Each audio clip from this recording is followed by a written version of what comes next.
Publicity, ఎక్కువగా మాట్లాడతారు, ఉపన్యాసాలు ఎక్కువ ఇస్తారు, ఎక్కువగా ప్రెస్ మీట్లు పెడుతుంటారు.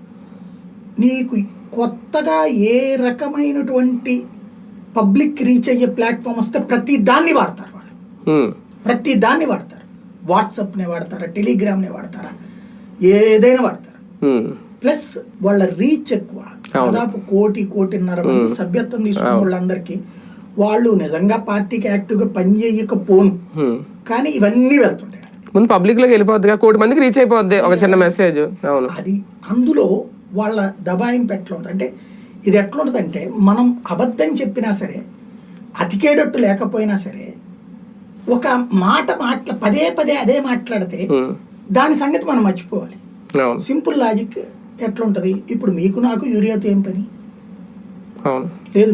ఇప్పుడు చిన్న ఎగ్జాంపుల్ చెప్తా, ఇసుక ఎవరికి కావాలి? నిర్మాణాలు కట్టుకునేది బిల్డర్. మ్యాక్సిమం ఈడ్చిపెడితే ఏడాది మొత్తం మీద ఇండివిజువల్స్ కట్టుకునేది 10 లక్షల ఇల్లు ఉంటాయి, అంత కూడా ఉండవు. 10 లక్షల ఇల్లు ఉంటాయి ఇప్పటికి. అన్ని రాష్ట్రం అంతా అందరికి ఇల్లు ఉన్నట్టే, అతి తక్కువే కదా ఉండేది ఇల్లు. అయితే గీతే ఏ బాగు చేసుకునేటప్పుడు కాస్త ఇసుక కావాలి. కానీ ఇసుక గురించిన చర్చ మాత్రం అందరూ చేస్తారు. ఇప్పుడు ఇసుక జగన్ వారిగా అమ్మేసుకుంటున్నాడు, లేకపోతే తినేశాడు అని విపరీతంగా మాట్లాడారు కదా. దాని వేదన ఇసుక కేసులు అన్నారు, అదన్నారు, ఇదన్నారు.